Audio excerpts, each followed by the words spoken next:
Shalom. Ya, saya ucapkan selamat tahun baru. Ya, masih tanggal 5. Ya, angpaunya minta sama Tuhan Yesus ya. Biar kita masuk tahun yang baru, kita punya semangat yang baru, kita punya pengharapan yang baru, kita punya kelakuan yang baru, kita punya karakter yang baru. Ya, tinggalkan semua yang lama. Tapi nggak mudah biasanya. Yang lama itu terus dipegang biasanya ya. Tapi di dalam Yesus tidak ada yang mustahil. Ya, asal kita punya kemauan, maka hal-hal yang lama itu bisa kita tinggalkan. Nah, saya diberi tema firman Tuhan yaitu 3 karya Roh Kudus. Karya Roh Kudus banyak sekali karena Dia adalah Allah ya.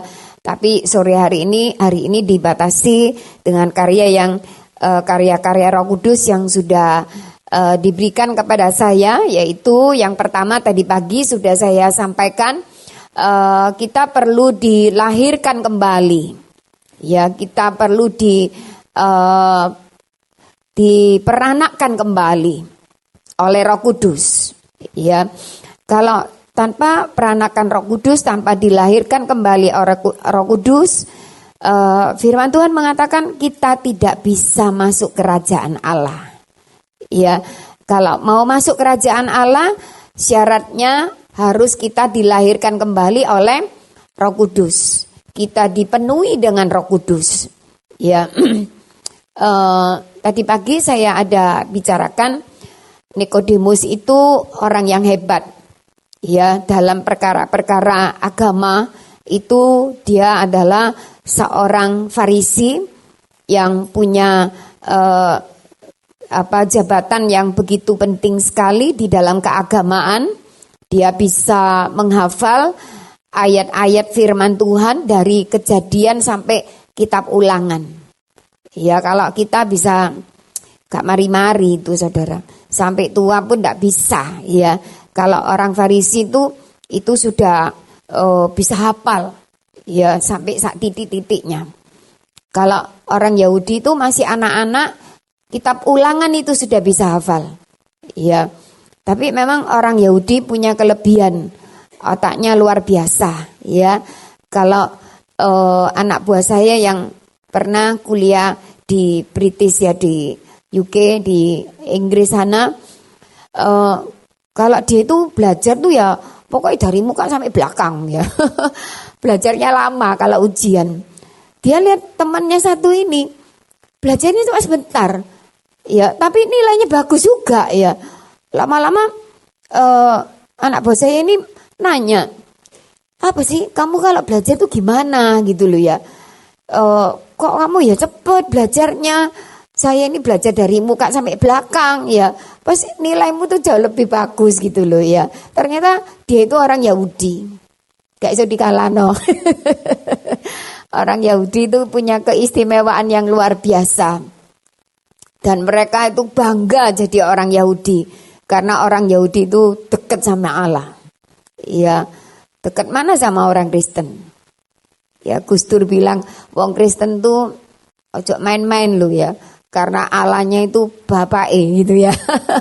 Memang kan kita kalau panggil Allah kita apa?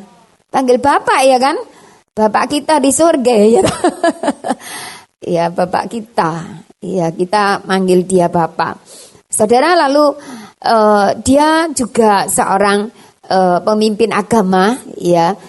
Dia kenapa ditambahkan agama? Karena orang Yahudi itu tidak boleh menjabat jabatan apa saja di pemerintahnya Romawi. Ya, pemerintah Romawi, jadi ditambah agama. Nah, dia masuk di kelompok Sanhedrin.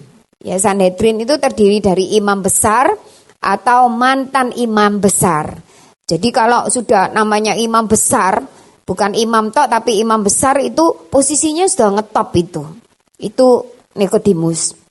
Ya, lalu di pasal 3 ayat 10 mengatakan dia seorang pengajar, guru. Nah, kalau guru itu jabatan saat itu sangat dihormati, saudara. Nah, orang yang macam seperti Nikodemus ini ya Kita kalau hitung secara hitungan pasti masuk surga, saudara. Karena orang Farisi itu taat pada firman itu begitu ketat. Semua kecil-kecil itu jalani. Ya kalau mau makan cuci tangan dulu, mau apa segalanya. Ya orang kalau kayak gini nih apa enggak masuk surga, saudara. Tapi Tuhan Yesus itu wis enggak puter-puter pokoknya ya. Jret langsung, kalau kamu tidak lahir baru, kalau kamu tidak dilahirkan kembali oleh air dan Roh Kudus, kamu tidak bisa masuk dalam kerajaan Allah. Ya, hari ini kita tidak cukup datang ke gereja, tidak cukup ikut acara apa saja, FA lah, ya, atau ada ya di sini masih belum ada PA ya, pemahaman Alkitab, atau sudah ikut dalam pelayanan dalam bentuk apa saja. Itu tidak menjamin saudara itu masuk surga. Ya karena itu hal-hal yang di luar. Ya Tuhan ingin di dalam kita ini ada rohnya Allah. Kita harus air dan roh itu bicara, kita bukan air itu bukan bicara dibaptis. Air di sini kalau orang dibaptis lalu masuk surga, saya kira gampang aja masuk surga, tinggal dibaptis, betul enggak ya? Orang yang disalibkan di pinggirnya Yesus sudah dibaptis belum? Yang di pinggirnya Yesus itu kan gini, dia bilang gini, Yesus kalau engkau masuk dalam kerajaanmu, ingatlah aku. Tuhan tidak bilang gini, kamu ke gereja dulu, kamu kasih perpuluhan dulu, lalu kamu jangan lupa dibaptis dulu. Ya dia selak mati, kan? Iya, Tuhan bilang hari ini juga engkau dan aku ada di Firdaus, gitu ya. Jadi baptisan itu bukan jaminan untuk masuk surga. Tapi bukan berarti lalu tidak usah baptis. Ya, ada orang yang sudah lama ikut Yesus tidak baptis. Ada yang sampai 13 tahun tidak baptis. Dan itu juga nggak sehat. Ya, baptis itu apa? Baptis itu menyatakan diri bahwa saya ini mau menjadi miliknya Tuhan. Ya, mati bersama Tuhan, bangkit bersama dengan Tuhan. Nah, kalau kita mau serius dengan seseorang, kita nyatakan cinta kita dan kemudian resminya itu harus apa? Merit. Merit disaksikan oleh pendeta, ya, oleh Tuhan terutama, ya, lalu oleh jemaat, lalu oleh keluarga, lalu oleh pemerintah. Ya, jadi disaksikan itu. Nah, resmi gitu. Nah, kalau kita dibaptis itu kita menyatakan bahwa saya ini bergabung dengan Allah. Saya sudah menjadi miliknya Allah. Dan setan biasanya kalau lihat orang sudah ambil baptisan gitu, itu habis dibaptis itu banyak godaan. Makanya tidak boleh cepet-cepet lalu mau percaya ya dibaptis gitu, jangan ke susu. Ya, ketemu langsung kawin tuh jangan. Bahaya, ya. Wong sudah ketemu lama aja bisa cerai kok. Iya, jadi harus kenal dulu yang kita ikuti ini. Kalau di gereja, di aliran yang lain biasanya harus ikut katekisasi. Betul enggak ya? Ada yang ikut yang sampai 1 tahun. Ya kalau di gereja kami ya cuma ikut PA sampai berapa kali gitu ya. Nah, harus mengenal dengan baik dulu. Ya, nah, jadi baptisan itu tidak menjamin. Nah, di sini bukan bicara air ini baptisan, ya, tapi air itu bicara seseorang kalau dilahirkan itu keluar air ketuban, ya. Jadi maksudnya di sini kita harus lahir dari jasmani juga harus lahir dalam rohani, dengan roh, ya. Orang kalau lahir 2 kali, matinya sekali. Orang kalau lahirnya sekali, matinya 2 kali. Bisa nangkep ya? Mati 2 kali itu kayak apa? Mati sekali jasmani, mati yang kedua itu mati binasa di dalam neraka. Tapi kalau kita lahir 2 kali, kita lahir jasmani, kita lahir rohani, maka matinya sekali yaitu mati jasmani. Tapi kita tidak mati lagi di dalam kebinasaan. Kita masuk dalam kerajaan surga. Ya, jadi di sini bukan maksudnya air adalah baptisan. Nah, sore hari ini saya akan sampaikan lagi topik yang berikutnya adalah baptisan Roh Kudus. Nah, itu ada ditulis di dalam Matius 3 ayat 11 dan 12. Baptisan Roh Kudus, Matius 3 ayat 11 dan ayat 12. Matius 3 ayat 11 dan 12. Beginilah firman Tuhan. Aku membaptis kamu dengan air sebagai tanda pertobatan, tetapi Ia yang datang kemudian daripadaku lebih berkuasa daripadaku, dan aku tidak layak melepaskan kasutnya. Ia akan membaptis kamu dengan Roh Kudus dan dengan api. 12. Alat penampi sudah di tangannya. Ia akan membersihkan tempat mengiringkannya dan mengumpulkan gandumnya ke dalam lumbung, tetapi debu jerami itu akan membakarnya dalam api dan tidak terpadamkan. Amin. Iya. Kita lihat ayat yang 11 dituliskan bahwa aku membaptis kamu dengan air. Aku di sini siapa? Aku membaptis kamu dengan air sebagai tanda pertobatan.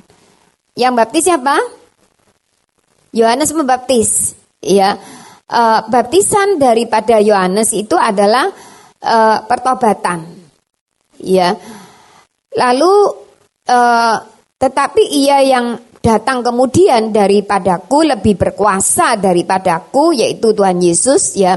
Dan aku tidak layak melepaskan kasutnya. Ia akan membaptis kamu dengan Roh Kudus dan dengan api. Ya, nah kita lihat di sini kalau pada waktu kita percaya kepada Tuhan, kita itu lahir baru ya oleh Roh Kudus. Kita tentu hari ini ada di sini ini bukan karena kita ini hebat, saudara. Ya, kita ini bisa percaya Yesus. Kita bisa lahir baru di dalam Yesus. Itu karena pekerjaan Roh Kudus. Ya, firman Tuhan mengatakan di dalam 1 Korintus 12 ayat yang ketiga. 1 Korintus 12 ayat yang ketiga mengatakan, 1 Korintus 12 ayat ketiga. Beginilah firman Tuhan. Karena itu aku mau meyakinkan kamu, bahkan tidak ada seorang pun yang berkata-kata oleh Roh Allah dapat berkata terkutuklah Yesus, dan tidak ada seorang pun yang dapat mengakui Yesus adalah Tuhan selain oleh Roh Kudus. Amin. Iya. Jadi di sini dikatakan tidak ada seorang pun yang dapat mengaku Yesus adalah Tuhan selain oleh Roh Kudus. Ya, apalagi kalau lihat gambarnya Yesus ya.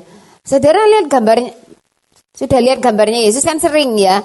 Rambutnya Yesus saja gondrong, betul enggak ya? Gondrong rambutnya Yusuf, Ridwan enggak gondrong, betul enggak ya? Coba kalau mereka gondrong. Ya, kira kita enggak akan kasih tugas, betul enggak ya? Wes potongan sih rambutmu, betul enggak ya? Tapi Yesus tuh gondrong. Ya dulu enggak ada kodak ya, saudara. Apalagi handphone enggak ada ya. Jadi selama ini yang kita lihat Yesus itu rambutnya gondrong. Betul enggak ya? Terus lalu ngomong dia itu Allah. Ya kalau secara logika kamu tuh anak Yusuf, anak Allah. Apalagi ngomong dirinya Allah, kita akan sulit percaya. Betul enggak ya?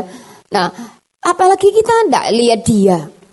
Lalu kita percaya pada dia. Apakah itu bukan pekerjaan Roh Kudus? Ya, hari ini kita bisa mengaku Yesus itu Tuhan karena Roh Kudus yang bekerja dalam diri kita. Yang membuat kita ini bisa mengaku bahwa Yesus itu Tuhan. Manusia mau percaya pada waktu sudah apa? Melihat. Betul enggak ya?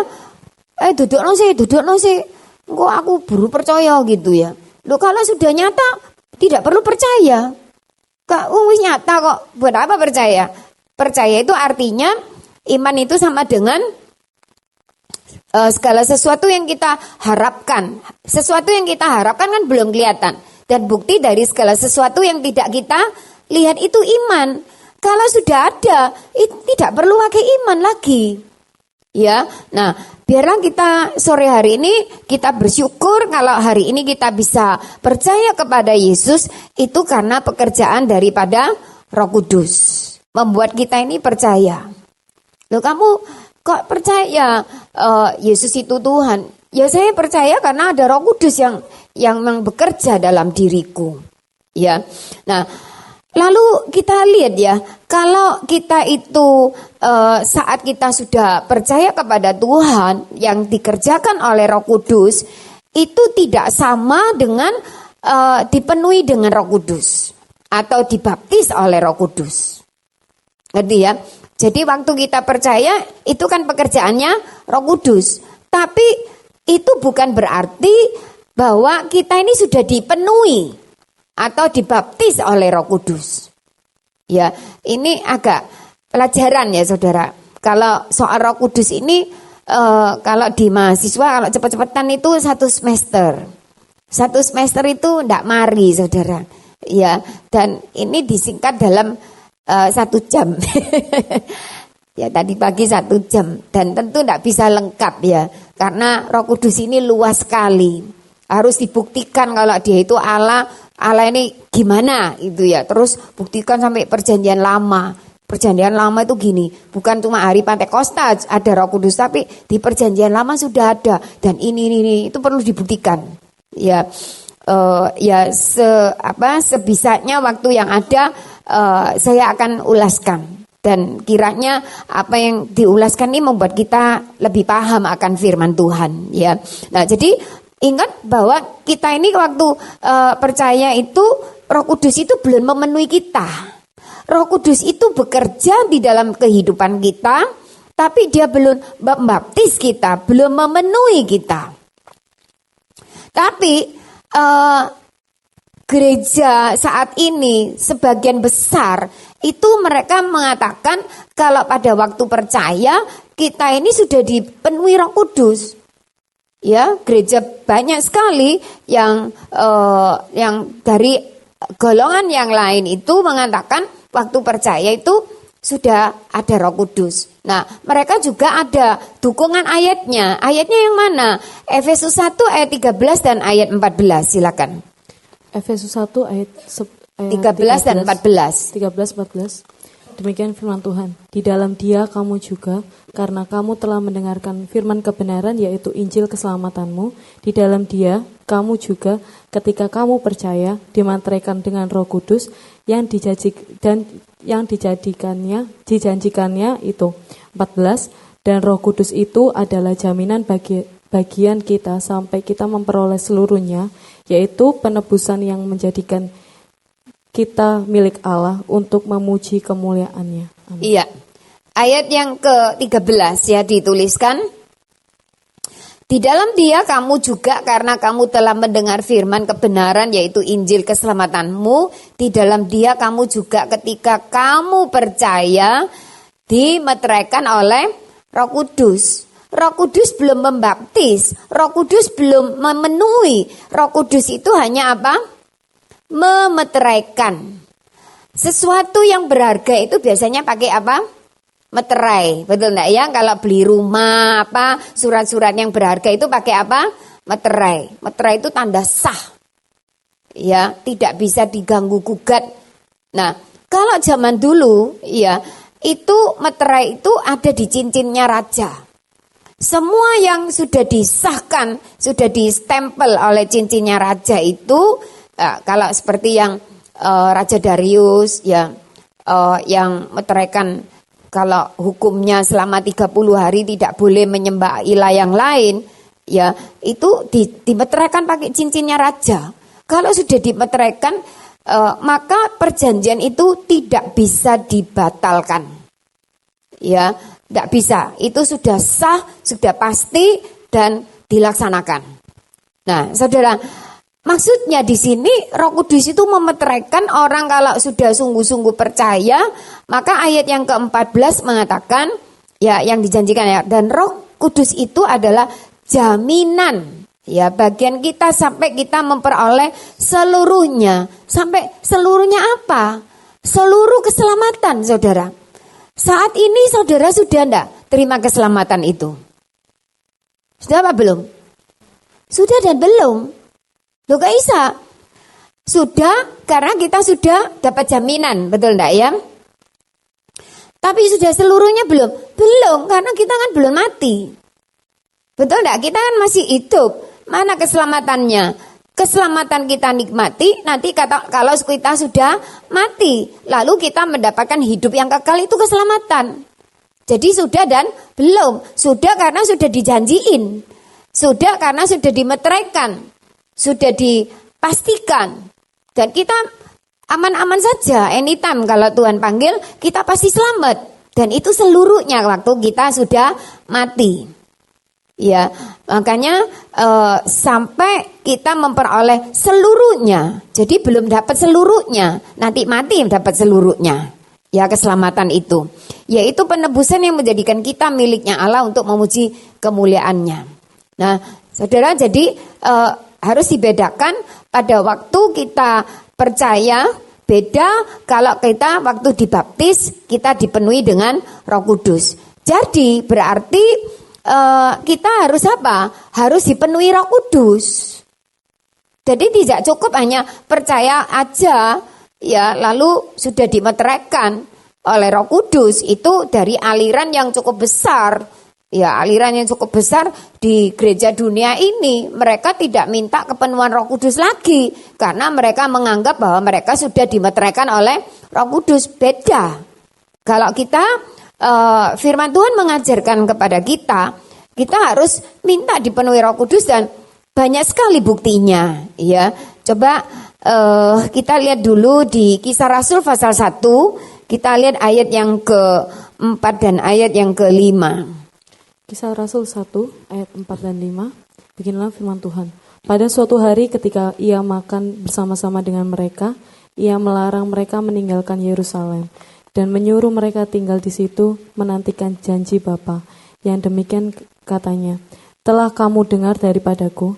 Ayat kelima, sebab Yohanes membaptis dengan air, tetapi tidak lama lagi kamu akan dibaptis dengan Roh Kudus. Amin. Ya, ayat yang keempat. Ayat yang keempat dikatakan, ia melarang mereka meninggalkan Yerusalem. Ya, kamu jangan pergi-pergi dulu. Dan menyuruh mereka tinggal di situ. Lalu apa? Menantikan janjinya Bapa. Ya, jadi mereka tidak boleh pergi, karena ayat yang kelima, kamu nanti akan dibaptis oleh Roh Kudus. Sebab Yohanes membaptis dengan air, tetapi tidak lama lagi kamu akan dibaptis dengan Roh Kudus. Saya tanya, waktu itu murid-murid Yesus itu sudah pernah enggak diajari tentang Roh Kudus? Belum. Mereka enggak ngerti apa itu Roh Kudus. Jangan lagi dipenuhi. Roh Kudus saja enggak pernah mereka mengerti kok sudah dipenuhi. Nah, berarti kita cuma percaya pada Tuhan itu belum cukup, harus naik masuk lagi, harus dibaptis dengan Roh Kudus. Amin ya. Dibaptis dengan Roh Kudus. Mereka saat itu belum mengerti. Tuhan pakai kata baptis, itu lebih dimengerti. Tapi nanti kalau sudah masuk ke Kisah Para Rasul, kata baptis ini hanya ada di Kisah 1 ini. Tapi selanjutnya Roh Kudus turun penuhi. Roh Kudus memenuhi. Kenapa pakai kata baptis? Karena mereka mengerti istilah baptis itu. Ya, untuk orang yang non Yahudi mau jadi orang Yahudi itu harus dibaptis dulu. Ya, nah sudah itu orang yang non Yahudi itu jadi orang Yahudi yang ya pokoknya dimasukkan ke dalam orang Yahudi itu dengan cara yang dibaptis. Ya, nah sekarang Tuhan mengatakan kamu ini akan dibaptis lagi dengan Roh Kudus. Ya, jadi istilah dibaptis itu nanti berikutnya tidak lagi dipakai baptis, tapi dipenuhi dengan Roh Kudus. Nah, kita lihat berikutnya lagi ya. Tuhan memerintahkan selain bahwa murid-muridnya itu harus tinggal di Yerusalem menantikan Roh Kudus ya. Lalu kita lihat lagi bahwa di dalam Kisah Rasul pasal yang ke-8. Kisah Rasul pasal yang ke-8 ayat yang ke-14 sampai dengan ayat yang ke-17. Kisah Rasul pasal 8 ayat 14, beginilah firman Tuhan. Ketika rasul-rasul di Yerusalem mendengar bahwa tanah Samaria telah menerima firman Allah, mereka mengutus Petrus dan Yohanes ke situ. 15. Setibanya di situ, kedua rasul itu berdoa supaya orang-orang Samaria itu beroleh Roh Kudus, sebab Roh Kudus belum turun di atas seorang pun di antara mereka, karena mereka hanya dibaptis dalam nama Tuhan Yesus. 17. Kemudian keduanya menumpangkan tangan di atas mereka, lalu mereka menerima Roh Kudus. Amin. Iya. Coba ya kita lihat ayat yang ke-14 tadi. Rasul-rasul ini pergi ke Samaria ya. Samaria ini habis ada KKR dari Filipus ya. Orang Samaria ini telah menerima firman Allah dan mereka mengutus Petrus dan Yohanes untuk ngecek di situ. Ayat yang ke-15 dituliskan 15 ya. Setibanya di situ kedua rasul itu berdoa supaya orang-orang Samaria itu beroleh Roh Kudus. Mereka menerima firman Tuhan, tapi belum dipenuhi, belum dibaptis oleh Roh Kudus. Ayat 16 kita lihat, sebab Roh Kudus belum turun atas seorang pun di antara mereka karena mereka hanya dibaptis dalam nama Tuhan Yesus. Di sini di antara kita sudah dibaptis semua? Sudah ya? Dibaptis ya. Ya kalau di Protestan itu kan dipercik aja, tapi kalau kita dicelupkan ya, dimasukkan dalam air. Ya dua-dua itu bisa aja gitu ya. Kalau firman Tuhan itu dituliskan Yesus itu keluar dari air, berarti baptisan Yesus itu masuk dalam air. Kalau dipercik masa keluar dari air? Ya kalau dipercik kan bukan keluar dari air. Kalau masuk dalam air itu baru keluar. Nah, baptisan yang ada pada Yesus itu dimasukkan, dicelupkan dalam air. Dan juga sida-sida. Sida-sida juga dituliskan di pasal yang ke-8 itu dia keluar dari air. Berarti masuk, baptiso itu ditenggelamkan dalam air. Ya, cara gereja masing-masing yang penting harus sikapnya terhadap baptisan itu apa dulu ya. Nah, sekarang kita lihat bahwa orang kalau cuma percaya sudah dibaptis, pertobatan itu tidak cukup. Firman Tuhan mengajarkan supaya kita ini juga dipenuhi dengan Roh Kudus. Ya, dipenuhi dengan Roh Kudus. Oh, mungkin hari ini rasanya pengajaran kayak gini nih gak perlu aku. Aku ini penuh khawatir sekali tahun ini. Apakah masih bisa gang tahu apa enggak gitu ya. Saudara, kita perlu Roh Kudus, saudara. Karena Roh Kudus itu diperintahkan Tuhan. Kalau Tuhan perintahkan berarti itu penting bagi kita. Amin ya. Mungkin kita tidak mengerti. Pokoknya yang disuruh sama Tuhan itu sangat berguna untuk kita. Amin ya. Kalau tidak berguna, dia tidak akan suruh-suruh seperti itu. Tuhan itu juga gak ngangguran gitu. Ya, saudara, dia pengen supaya kita ini hidup bersama dengan dia, hidup bersama dengan Rohnya yang kudus ini. Ya, jadi itu tadi kita lihat Tuhan perintahkan murid-muridnya. Ya, dan Tuhan sendiri sebelum dia disalibkan di Yohanes 14, ya. Dia mengatakan, nanti aku akan pergi. Yohanes 14 ayat 16 kalau nggak salah di situ. Nanti aku pergi, aku akan mengirim penolong yang lain. Jadi kita ini perlu ada penolongnya. Karena kita ini orang yang terbatas. Kita ini tidak bisa segala-galanya. Jadi untuk itu Tuhan itu kasih penolong.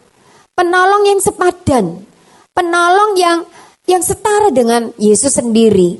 Ya, nolong dalam hal apa? Ya segala hal, saudara. Ya kita dalam mengambil keputusan yang kecil maupun yang besar, kalau tidak bersama dengan Tuhan, itu kelihatannya kecil tapi dampaknya bisa besar. Jadi jangan mikir, oh lah kayak ngene iki aku iso gitu. Biar kita tahu bahwa kita ini orang yang sangat terbatas.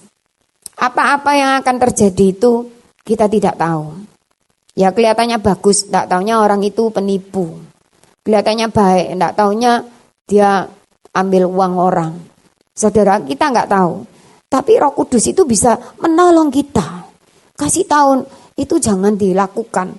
Itu jangan diambil putusan. Roh Kudus itu bisa menolong kita untuk mengambil sebuah keputusan. Amin ya. Kita kan setiap hari dihadapkan dengan banyak keputusan. Roh Kudus itu bisa menuntun kita karena Dia Allah. Ya, mari kita mempunyai hati yang sadar bahwa kita ini membutuhkan Dia. Ya, kalau Roh Kudus tidak ada, saya tidak mampu.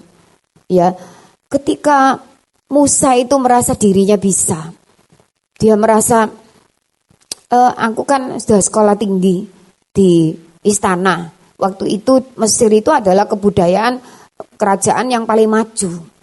Ya apa-apa itu semua orang kalau mau belajar yang bagus-bagus tuh di Mesir. Kalau sekarang kan di Amerika, di Eropa gitu ya. Dulu tuh di Mesir. Dan ketika dia lihat ada orang Israel dan orang Mesir itu tengkar, ya dia bunuh orang Mesir itu. Pas dia membanggakan kebisaannya dia, kebolehannya dia. Ya, dia pikir dia tahu saya ini orang Israel. Ya itu sebab dia itu membela orang Yahudi, ya kan? Nah, kenapa kok dia bisa begitu? Ya tentunya mamanya yang nyusui dia itu ajari.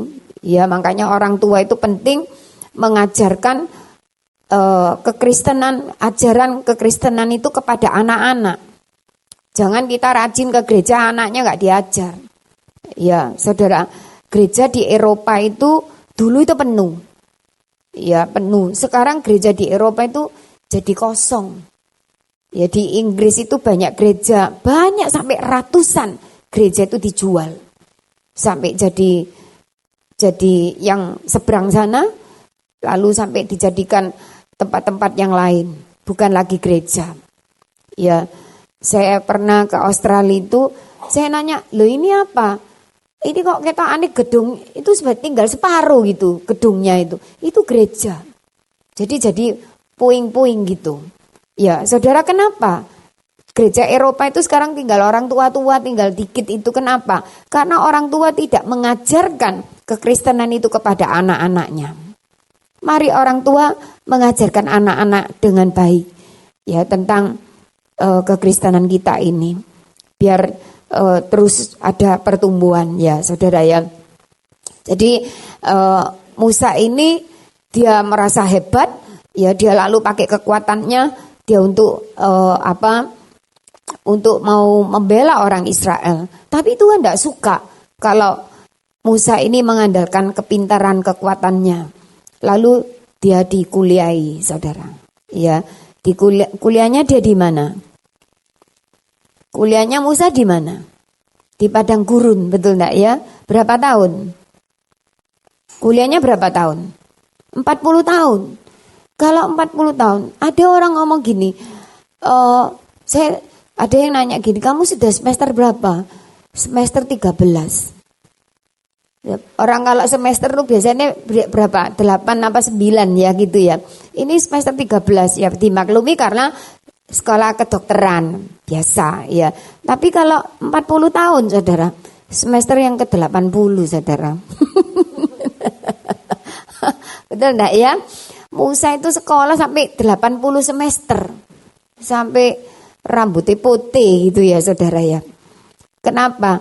Sampai dia waktu sudah sekolah selesai, Tuhan pakai dia ngomong, aku ini enggak bisa apa-apa, suruh orang lain aja. Ya, sekolahnya itu sampai dia itu merasa dirinya itu bodoh. Dan saat itulah Tuhan pakai dia. Ketika kita merasa aku ini bisa, aku ini mampu, aku ini pokoknya hebat. Tuhan itu tidak suka. Tuhan suka kalau kita merasa kita ini tidak punya apa-apa. Ketika kita merasa bodoh, kita ini selalu akan mengandalkan Tuhan. Ketika kita merasa lemah, kita selalu akan mengandalkan Tuhan. Pada saat kita bodoh, kita lemah, kita andalkan Tuhan, kita jadi kuat. Kita jadi pinter. Nanti kalau berhasil, kita tidak bisa sombong. Dan kita sadar, kalau aku bisa berhasil, itu karena Tuhan. Tapi kalau saya andalkan kekuatan, kepintaran saya, lek berhasil, ya sopo aku kon. Gitu kan ya. Lalu dirinya yang jadi sombong. Tuhan itu gak suka. Nah, daripada nanti kamu jatuh, kamu tak goblokno dulu. Kayak Musa gitu loh ya. Sampai dia ngomong, saya tidak pinter ngomong, saya ini tidak bisa apa-apa, saya tidak bisa itu. 5 kali dia nolak. Terus suruh orang lain, lah aku tak suruh orang lain. Kamu minggir gitu ya saudara ya. Tapi Tuhan itu sabar sekali. Kamu tidak bisa ngomong nih, kok kamu yang bisa ngomong. Betul enggak ya? Terus kamu sudah lulus. Kamu kalau merasa kamu tidak bisa, kamu sudah lulus. Dan aku akan bekerja. Nah, ketika kita merasa sudah sadar kita nggak bisa, kita akan andalkan Roh Kudus.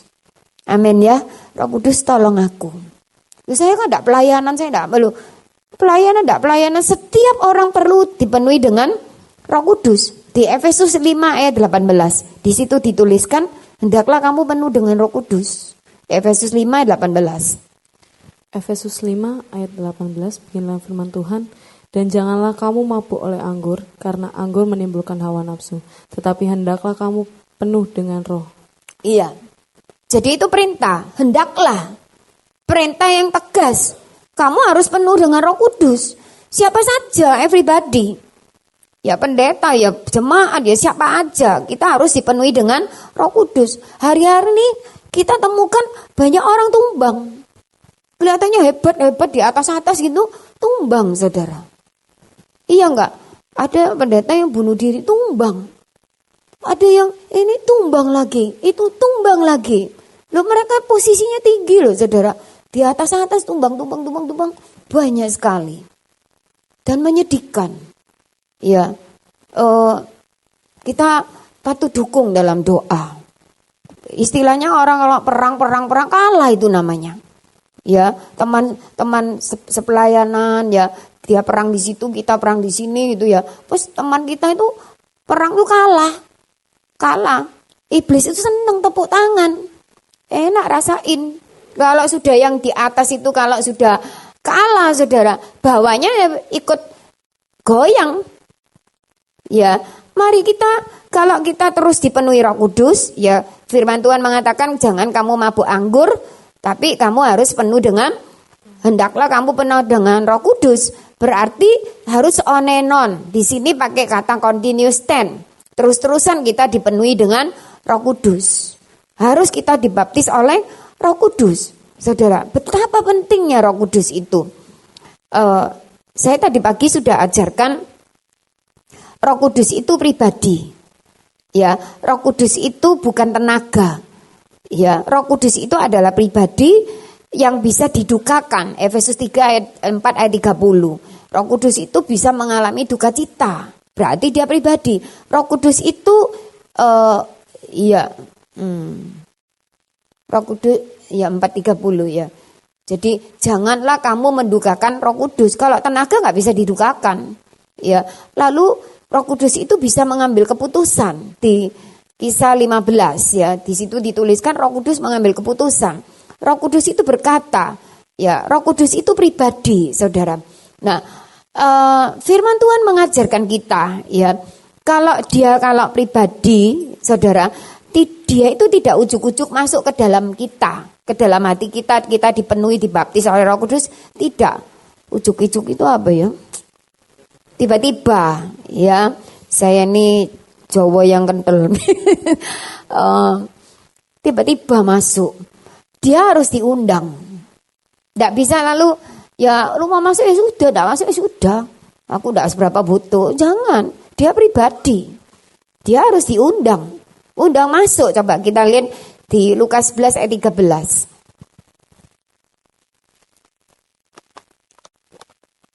Lukas 11 ayat 13. Beginilah firman Tuhan.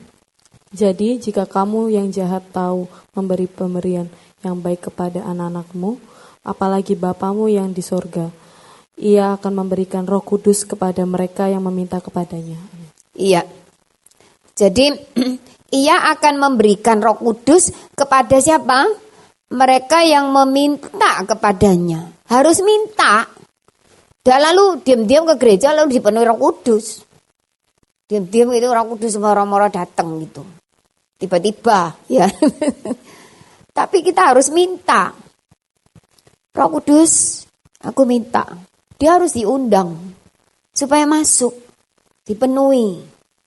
Ya, kita mohon dia masuk dalam hatiku. Ya, ada lagu bahasa Inggris, into my heart, come into my heart.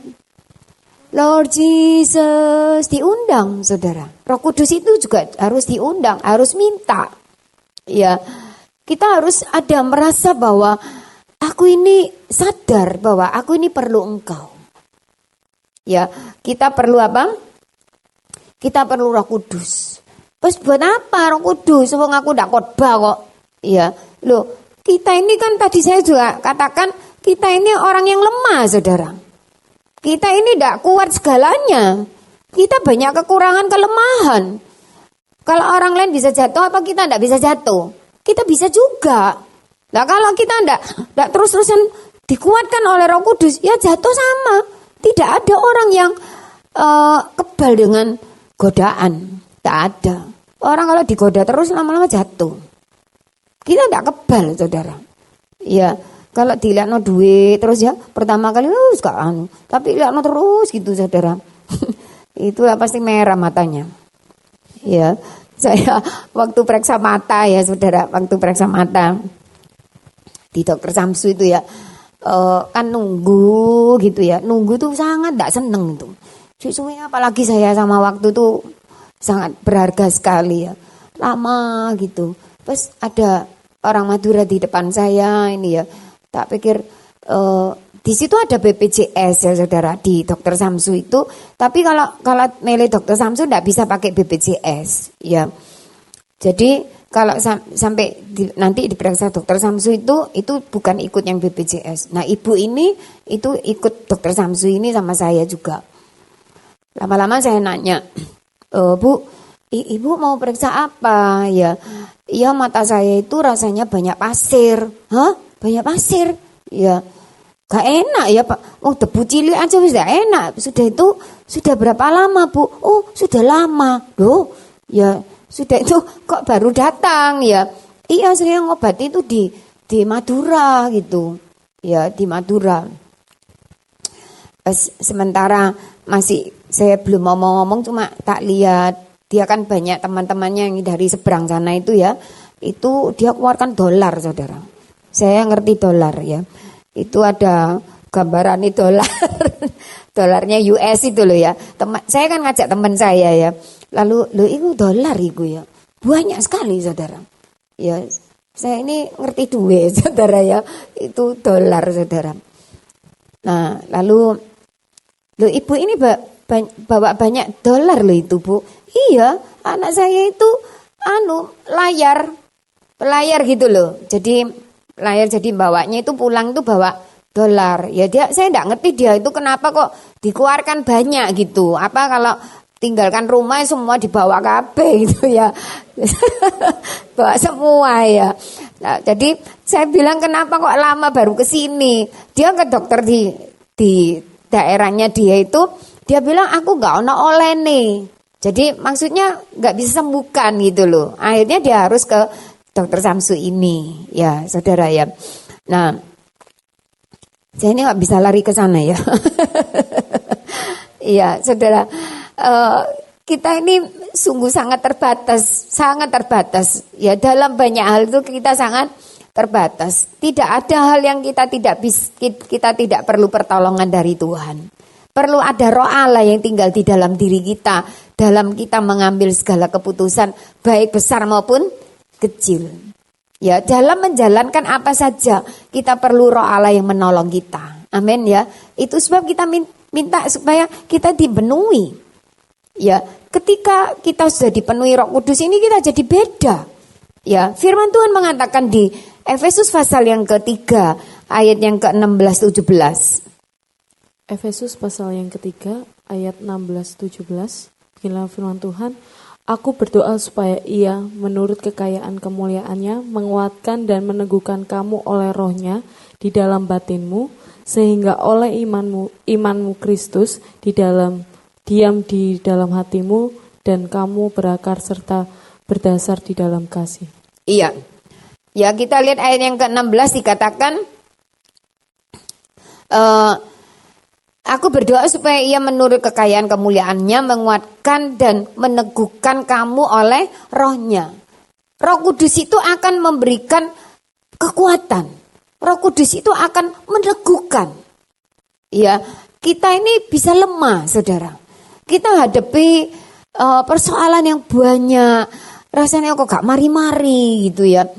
Memikirkan yang ke depan, aduh tambah pusing ya.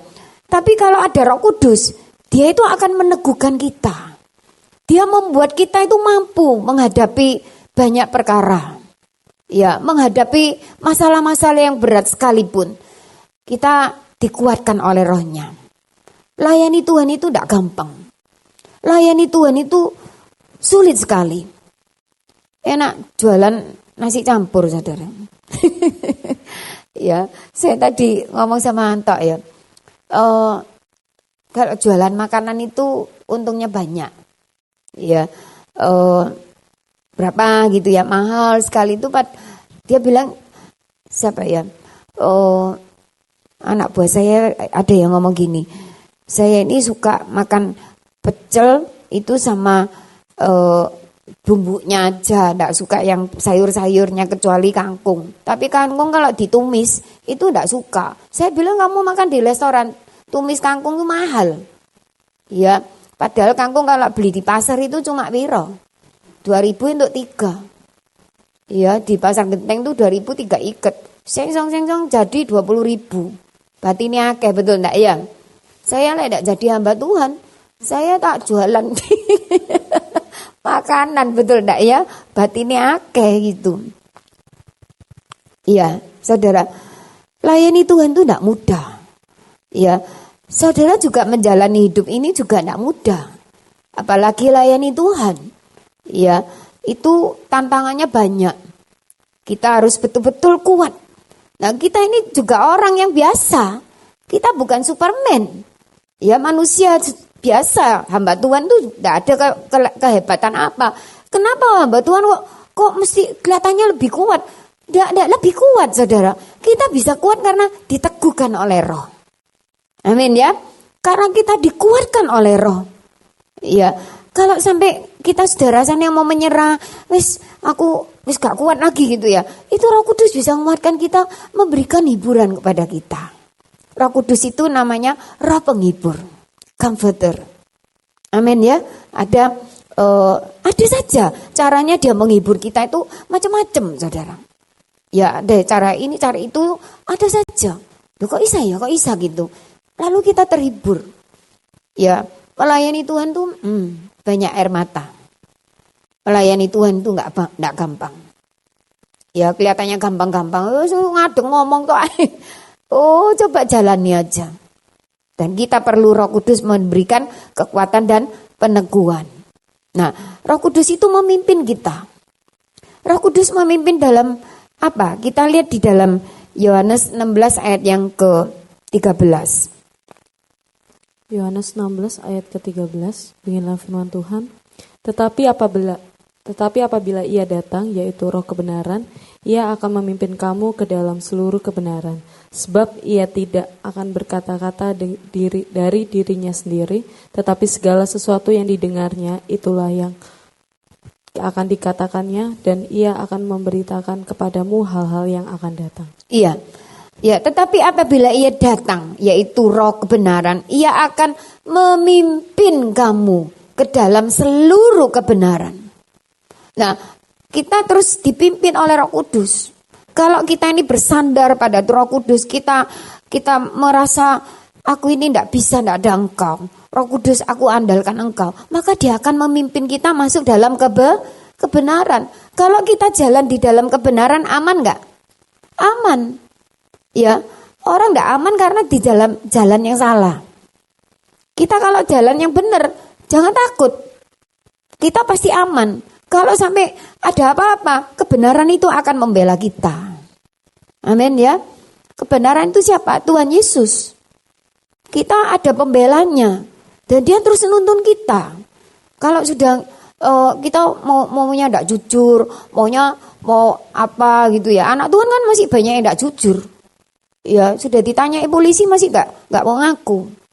Ya, saudara, kita kalau baca firman terus, firman itu akan mengajar kita harus jujur.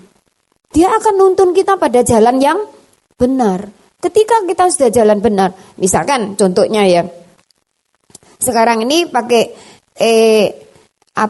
tilang itu loh ya, pakai nanti tinggal dikirimi surat dari polisi gitu ya, kalau sudah melanggar rambu-rambu lalu lintas gitu. Tapi kalau dulu kan enggak pakai CCTV, kan pakai polisi, betul enggak ya? Kalau ada polisi, kita jalannya baik. Polisi gak ono polisi, kita wis ngawur, betul enggak ya? Sing lampu merah diterjang ya toh, sing mestinya lurus kita belok gitu ya. Tapi ada polisi, anak baik, wis yang menggok-menggok, yang lurus-lurus gitu. Betul enggak ya? Saya dulu mikir waktu di luar negeri itu kan enggak ada polisi, saya bilang, enak sekali. Ya. di Australia itu kok enggak polisi, enak, jadi enak dilanggar terus gitu. Oh, enggak bisa Christine, dia orang Australia. Dia enggak bisa. Dia bilang saya ini pernah dikenakan fine ya. Itu 10 time dia bilang, saya sudah ngelanggar. Ya. Karena banyak CCTV, kayak gitu enak ono polisi sing ono ae gitu. Sing nyata jadi kita itu wis ono polisi wis baik gitu ya, Saudara. Iya. Saudara, kita itu seringkali itu bisa ngelanggar. Tapi kalau ada firman itu bisa mengingatkan kita. Loh, kamu kok enggak jujur? Enggak boleh gitu. Pas kita jalannya mau menggok gitu ya, lurus lagi. Pas aman. Lah kalau saya misalkan saya jalan kenceng gitu ya, tapi saya benar dengan markanya saya benar. Biar anak polisi saya tidak pernah takut. Karena saya benar. Ya saudara ya, kalau kita dalam jalan yang benar, Tuhan pasti bela kita. Nah, bagaimana kita jalan yang benar? Ya kan harus dituntun sama firman. Iya, kalau kita terus dekat sama Roh Kudus, dekat sama firman, dia akan menuntun kita. Ya, makanya kita harus selalu dekat sama Tuhan, harus selalu juga baca firman Tuhan. Dan lalu kalau berdoa, itu kita harus minta, saya harus dipenuhi dengan Roh Kudus. Ya, saudara. Roh Kudus itu kalau minta, tadi kan di Lukas 11 ayat 13 menuliskan meminta. Meminta itu berarti kondisi apa? Doa. Roh Kudus itu akan memenuhi orang yang berdoa. Tidak ada orang jalan-jalan di Galaxy Mall lalu dipenuhi Roh Kudus. Lalalala gitu. Gak ada, saudara. Gak jalan di TP gitu, penuh Roh Kudus. Lalalala gitu, gak ada. Betul enggak ya? Lalu jalan-jalan di mana, di restoran makan pas penuh Roh Kudus, gak ada. Ya, keselelekan nanti. Ya, kita dipenuhi Roh Kudus pada saat kapan? Waktu kita meminta, waktu kita berdoa. Jadi kalau kita mau dipenuhi Roh Kudus, kita harus apa? Berdoa. Ya, berdoa. Lalu kalau orang berdoa itu sungguh-sungguh itu fokus kepada Tuhan. Saya dipenuhi Roh Kudus itu waktu saya masih SD. Ya, itu rame ya. Saya dulu di gereja GBPS itu kalau sudah hari Pentakosta itu 10 hari minta kepenuhan Roh Kudus itu ya, saudara. Itu kalau yang sudah dipenuhi Roh Kudus itu sama Om Ishak almarhum itu diikat sama tali putih. Ya, jadi kalau sudah selesai 1 jam, siapa yang diikat tali maju ke depan gitu ya.